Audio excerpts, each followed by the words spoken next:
Hey everybody, welcome back to the show. If you're new here, I'm Squatch. We are doing our best to bring back a 1936 Caterpillar RD-6 right here. And if you need to get caught up on everything that's happened to date, we are on episode 22, I think, right now. Click on over and check out the playlist. Everything's already in order for you all. So, update on what we're doing here. Of course, 1768 is uncovered. Senior is up there making noise doing senior things, and we've got old stovepipe diesel 40 parts tractor processed. All that's left of them is that little patch of leaves on the ground, but that means we have freed up the tub stand. So the first order of business is going to be getting the tub stand under the tub. I have the front bracket already on, but we need to do some work here on the back because the old drawbar swing plate, this is all that's left of it. It's really bent, it's mangled. We've got all these bent studs sticking out everywhere. This piece has been welded on. I want to get these brackets and everything off, and we will put the tub stand drawbar bracket in its place. So the best way to get at these inside bracket bolts on the bottom right there and the other one right there is to take these two final drive covers off, here and here. Make sure to drain the finals first because fluid level will be up near where this plug is. I did that a couple days ago when it was still warm enough for oil to want to run. There we are.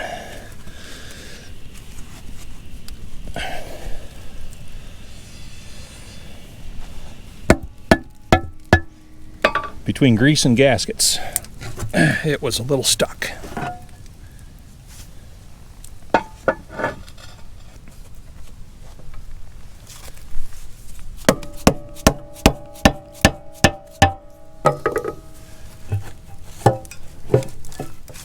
That opens us up. If we can overcome the sun glare and look into these dark compartments, yeah, bull gear there. Look at the other side, bull gear right there. Okay. Now, the nut here on the inside is almost completely rusted away. Those side covers with the little fill spout that's right there create a dirt trap, and if dirt sits there for a long time, it just really rusts that hardware. Compare that to the size of the stud on the other side. Yeah, I bet we're just about rusted down to threads. So that is going to be a torch job. And the bottom bolt on this side, there we are, is a little bit better, but it's still so rusted on the top. We're beyond wrench status there, so that's going to be torching as well. So that means I'm going to pull these lower half covers as well, because that is a grease trap in there. This is where I drain them, but there's still a pretty good compartment inside this final drive outer cover, and I don't need sparks to be landing down in there and starting everything on fire and melting bellows seals. Yeah, so we'll take both of these bottom half covers off. It looks like we have 1, 2, 3 bolts along the top, and then 1, 2, 3, 4, 5 along the bottom.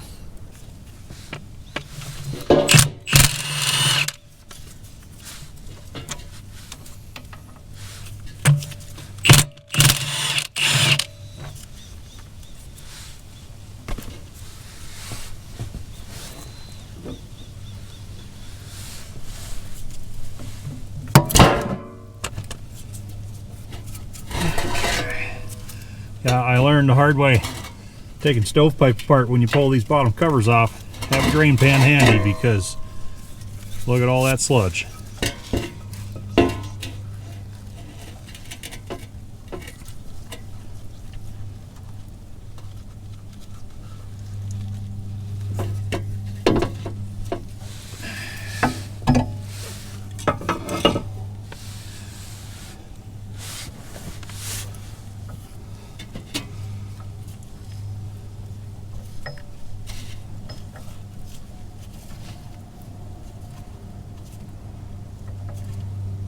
Could probably use some of this for track roller grease. It's that thick.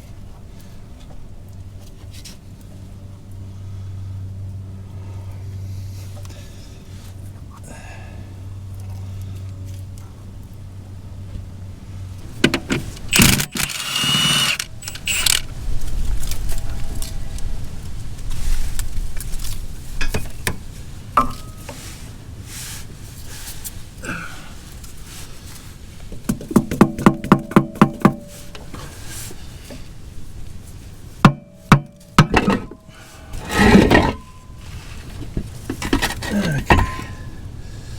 We're not quite as sludgy over here.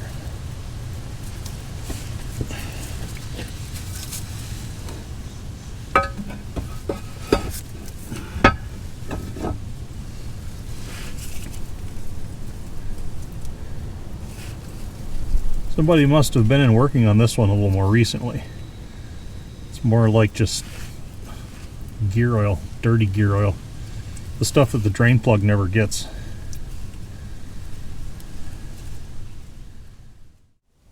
Okay.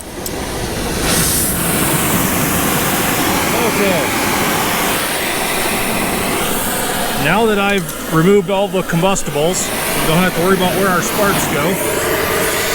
I can see what it's going to take to remove this really rusty hardware.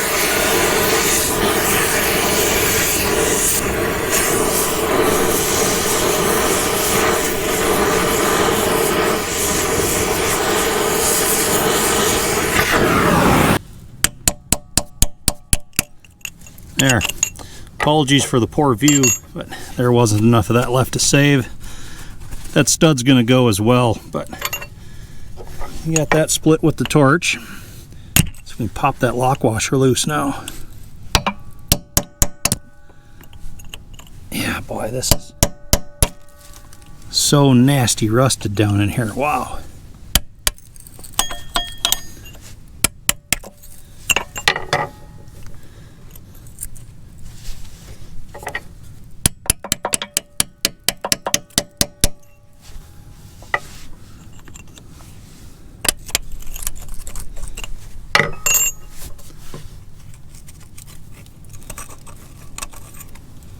Yeah.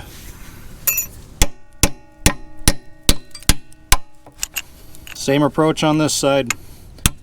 Split it, knock it off.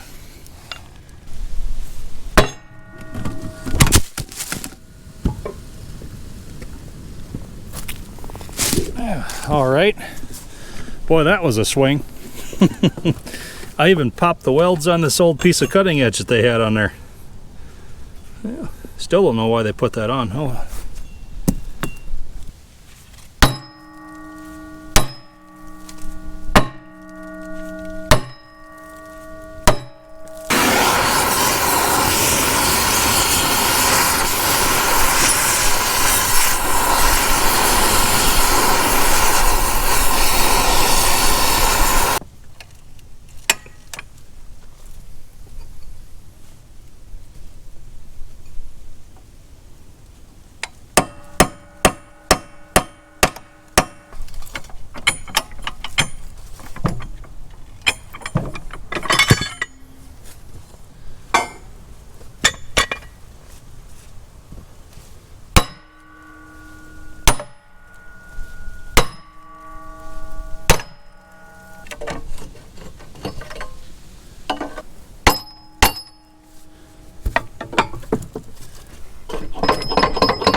That's how you turn an hour and a half worth of battle into maybe a minute and a half of video. That was so stuck. Could have took all those bolts out and this probably never would have fallen off.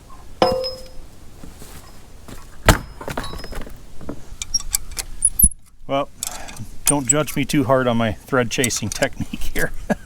You're not going to fit a handle in around all these other studs in the final drive housing, all that. But if you're wondering, am I regretting not just throwing the tub stand under that old nasty drawbar? Not a bit. That had to come off at some point, and out here with everything still solid and we're not in the shop blasting flame and soot and rust and dust, and this was still the best time to do this. So we'll salvage what we can salvage of these old threads, and we'll get that other swing plate put on.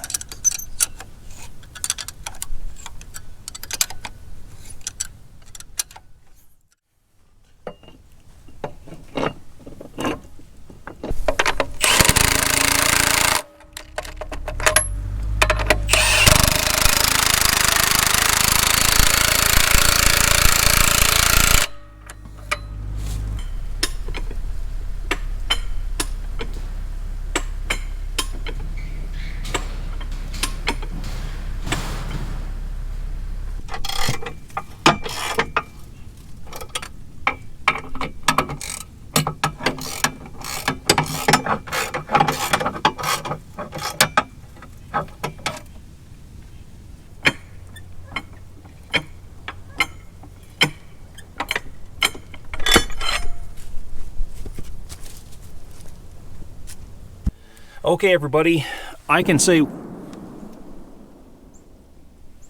hunting season. I can say one thing for sure. I love this tub stand. It was worth every bit of investment I put into building it. Even the stand that the engine is on. Super handy, and it's so nice having these things solidly supported when you're working on them. Old Frosty over there on the blocks, that's really made me appreciate the old tub stand even more. So, okay, next step will be track frames off. But before I do that, I am going to pull the two carrier rollers that are still in place. These are pretty worn. Aaron from the LAOL channel was just talking about the early D4s in an episode the other day, how the carrier roller that's close to the sprocket always seems to have the most wear, and that's the case here as well. And I think it's because the track is coming up around the sprocket, and this carrier roller is so close to it, momentum is still kind of wanting to carry it down, but then, it hits that roller, and I think this back one takes a little bit more pressure than what the front one does, because the RD-6s, they seem to wear the back ones more as well. But just 4 bolts at the base, we can get these out of the way.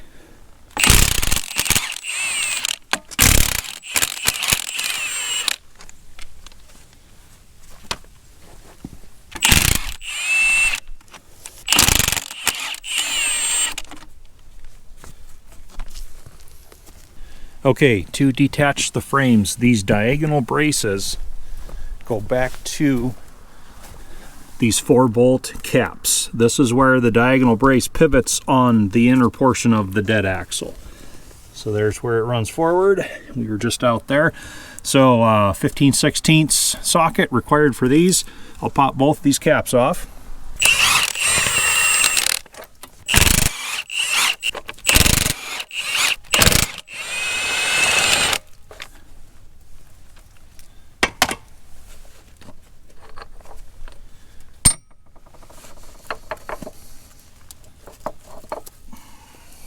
Bearing cap, pushing inside, bearing cap, another bushing inside. They look about the same. And now all that's left holding our track frames on are these 4 bolts that go through this pillow block on each side.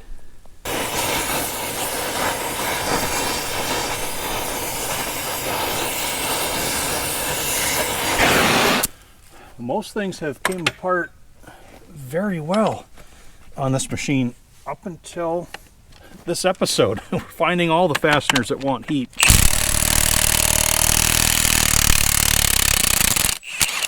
Yeah, look at the rust come out of there. Of course, these are also pieces that aren't taken apart very often. These pillow blocks here and like that drawbar stuff. Oh, it's stuck. There we go.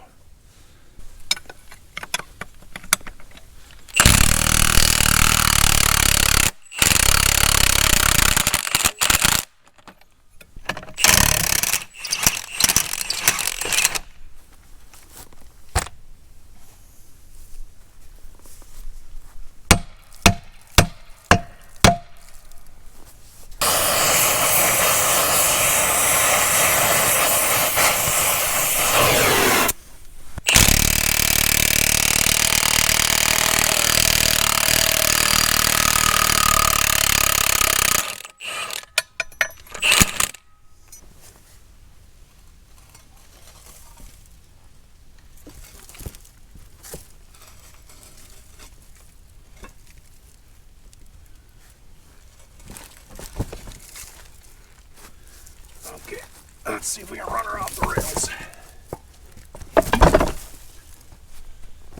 I guess that's one way to do it.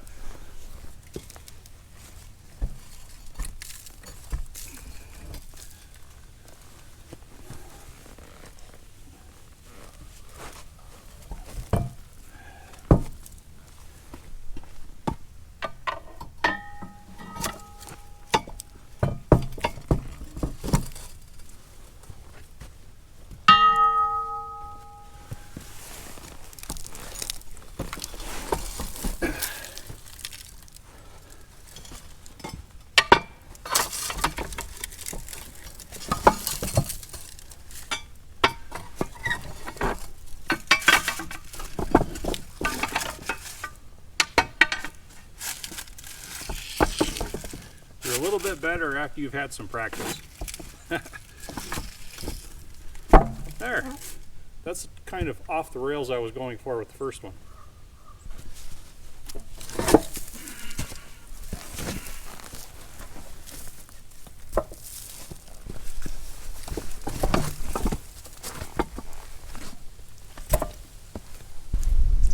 Okay, this will be our first good assessment of the bottom rollers.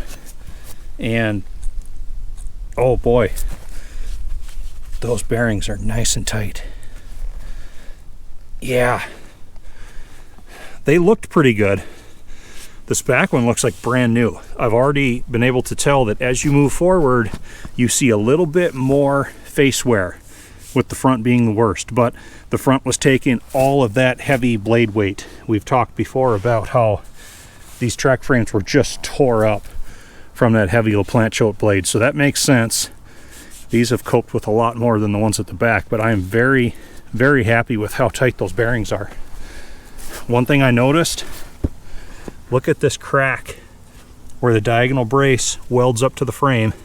It goes all the way into that hole, and then it's still going out the other side. And this internal brace, I don't know if you can see right off my finger, that's cracking. All that heavy blade weight was just trying to rip these track frames in half. Those LaPlante choke setups are just tractor killers. I still have people watching the episode where I just torched the brackets off of old stovepipe, and their reaction's always, I can't believe you just cut that apart. Well, that's the best thing you can do with one of those dozers. Otherwise, yeah, good bearings on all these. You don't even get a click. Yeah, and the back one's like new, and the front one shows the most wear. To be expected. We still have some pretty good kit here though. But look at this. Same spot on this one, right where the diagonal brace welds. Look at that crack. Goes all the way into that bolt hole. Similar crack down there on that brace. And oh, look at this. Look at the wear right there and right there. We know for sure this is not the original set of bottom rollers, because that's witness marks from the front one having worn, and the bearings failed to the point where the roller drifted back and these flanges started cutting into that brace. Wow, and you don't see it on the rest of them. It's all because these poor track frames just took it from that overly built blade. Okay, well, I think I'm going to take these rollers off the frames here yet today.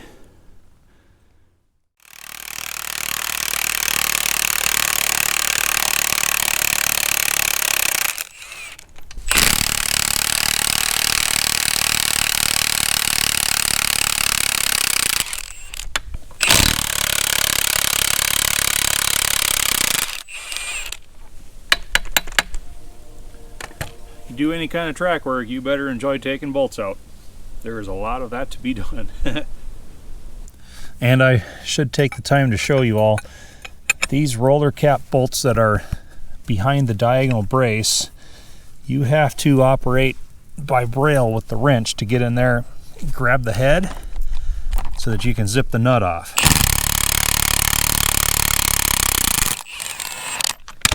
All right. We're getting lucky on this one. It seems like it wants to come out. Fortunately, they've been putting plenty of grease on these and it's wicked into the bolts. Let's see if I can work this one out.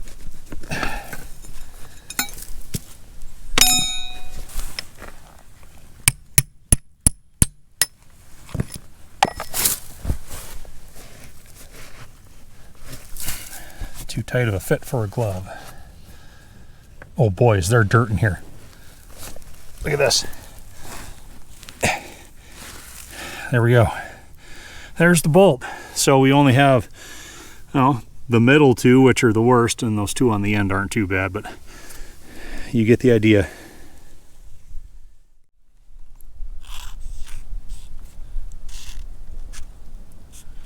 Okay, before I remove rollers, I do, oh, here, pay attention to what you're doing, too much talking. I do like to identify where they came from. So this is R for right side. Come on, paint pen. And I don't need to take a picture of this or write it down because I've got video. All right, R1 through R5. One starts at the front, Did the same thing for the left side. That's just L. Easier to keep wear pattern straight and everything else, especially since I'm probably going to be reusing these rollers.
Well, everybody, we did all the dirty work this time.